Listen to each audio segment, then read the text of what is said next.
सकाळे झील उठी जाइतिला आमे झील को बाहरी जाइतिलु पाख मंदिर को। हाँ आज श्रावण मास प्रथम सोमवार थिला। आमे भोला बाबा को दर्शन करी फेरिलु। दर्शन सारी आसी देखे तो स्कूल टाइम हो गया।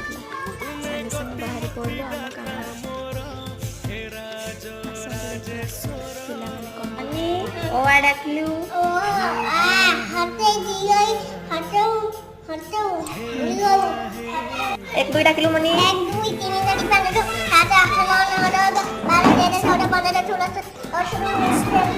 16 आम जातीय पशु किए जातीय पक्षी